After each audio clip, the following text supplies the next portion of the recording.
Estamos hablando de política y también de educación con alguien que sabe y mucho del tema, porque fue secretario de Educación, ministro de Educación, además es educador. Daniel Filmus, gracias por estar con nosotros. No, gracias por la invitación, buenas tardes. Bueno, a ver, yo quiero saber algo de esto, que ese conflicto docente que no se termina de solucionar, desde tu experiencia.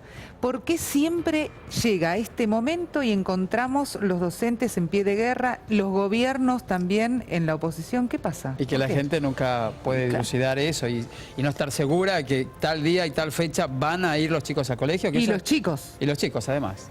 Bueno, hay que decir que si uno mira para atrás, en los últimos 12, 13 años, incluso el primer año del gobierno de Macri, las clases empezaron normalmente, fundamentalmente en la provincia de Buenos Aires y en la ciudad de Buenos Aires. El año pasado hubo una buena negociación. En el momento del comienzo de las clases, el Ministerio de Educación de la Nación accedió, junto con el Consejo Federal de Educación, al acuerdo que se había ofrecido, que fue, se aceptó la cifra que ofreció el Ministerio de Educación de la Nación. El Ministerio de Educación de la Nación ofreció una cifra, los sindicatos aceptaron y empezaron las clases normalmente el año pasado. Así fue también los 12 años anteriores. Lo que está pasando este año es una cuestión que no tiene que ver necesariamente con el tema del monto salarial. El conflicto es porque no se va a cumplir con una ley. Ahora, es un conflicto distinto, es decir, después cada jurisdicción puede tener conflicto o no por el tema salarial. Ahora, esa ley fue votada por el actual ministro de Educación, no por solo Esteban fue Bullrich. Votada, yo era el ministro, en ese momento la conversé con él, la discutimos con todos los bloques, fue votada prácticamente por unanimidad, es decir, fue una ley de todos los bloques parlamentarios, no solo del oficialismo, fue una ley acompañada por toda la comunidad educativa y el ministro de Educación actual, muy bien, hay que decirlo muy bien, hubo algunos artículos de la ley con los cuales no estuvo de acuerdo, se discutió, tenía que ver con los objetivos de la ley, pero con este artículo estuvo de acuerdo y lo defendió. Dijo algo que es muy básico. ¿Por qué tiene que haber desigualdad en la Argentina? ¿Por qué un docente de una provincia tiene que tener un mínimo distinto al de otra?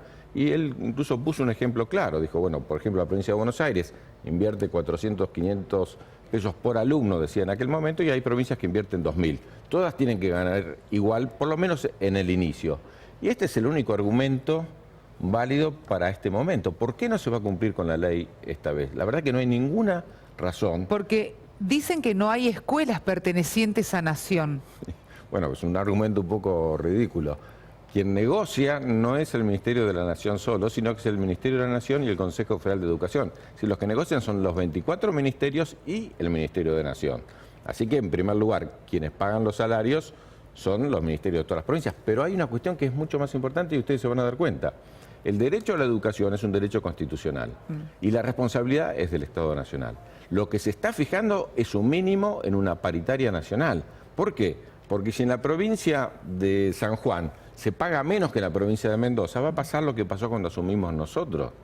Los docentes de Mendoza se van a San Juan a trabajar y si en Catamarca se paga menos, se van a ir a Catamarca. Y cuando nosotros asumimos, había 7 provincias que no pagaban los sueldos. Recuerden que asumimos el 25 de mayo del 2003 y el 27 de mayo estábamos con Néstor Kirchner en Entre Ríos porque había 7 provincias que no pagaban los sueldos y que no había clase. Era el 27 de mayo y no habían empezado las clases. Esta ley lo que fija justamente, no le está diciendo a cada provincia cuánto tiene que pagar, está diciendo el mínimo de dignidad para que alguien sea docente, pero no por el docente, olvidémonos del docente, por el derecho a la educación de los chicos. Porque si en una provincia no hay clase y el chico no accede al derecho a la educación es el derecho de los derechos. El que no accede al derecho a la educación no accede al derecho de la ciudadanía, no accede al derecho de tener el derecho de leer y escribir, no tiene el derecho de integrarse al mundo del trabajo. Entonces, esto está garantizado por la Constitución y por las leyes. Y para usted el panorama de la próxima semana, donde el 6 y 7 de marzo está ahí el debate, si comienza o no comienza, ¿cómo? ¿Se va a destrabar o no se va a destrabar? ¿Van a comenzar las clases? ¿Se va a llegar a un acuerdo? ¿No se va a llegar? ¿En el año van a volver otra vez a retomar esto? No, yo soy optimista justamente porque uno ve este gobierno que hace ensayo y error en todos los aspectos. Digamos, en todo trata de avanzar, tiene un rechazo y vuelve para atrás. Yo creo que el gobierno avanzó en derogar, de hecho, una ley, cosa que no se puede hacer. No se puede poner un decreto por encima de una ley. No se puede decir, no va a haber paritaria, porque hay una ley que dice que tiene que haber, ¿no? Y insisto, esta ley fue votada por el ministro, fue votada por unanimidad, no es una ley de un grupo, de un sector, ni fue hecha para un sindicato. Porque ¿qué dice que tiene que discutir la paritaria? Tiene que discutir la carrera docente, Claro. la Sí. capacitación docente y el salario, las tres Sí. cosas básicas. Entonces, yo la verdad que tiendo a ser optimista y a pensar que como es un error, un grave error del gobierno, y como ha vuelto atrás en graves errores, en este también puede volver atrás y puede haber una negociación que impida que los chicos pierdan días de clase, porque eso es irreversible. Cuando se pierden días de clase, después es difícil recuperar. Antes de despedirlo, me interesa mucho ese libro que tiene debajo de la mano. Sí, agradezco porque justamente quería pasar el chivo de que lo estamos presentando muy cerca de Vicente López, en San Isidro, esta semana, el día 2. Sí. Estamos presentando el Pásamelo. libro que es Pensar el Pensar el kirchnerismo, kirchnerismo, donde escriben especialistas como Mempo Eduardo. Giardinelli, Tayana, Mercedes Marcó del Pont, Juan Carlos Tedesco, que fue ministro de Educación, escribe sobre el tema educativo, que analiza todas las conquistas que tuvo el kirchnerismo, pero también analiza, dice lo que falta y lo que viene, digamos, qué cosas todavía quedaban por hacer. ¿Fecha cuándo? Es el 2 de abril, San Isidro. San Isidro. Bien. Daniel Filmus.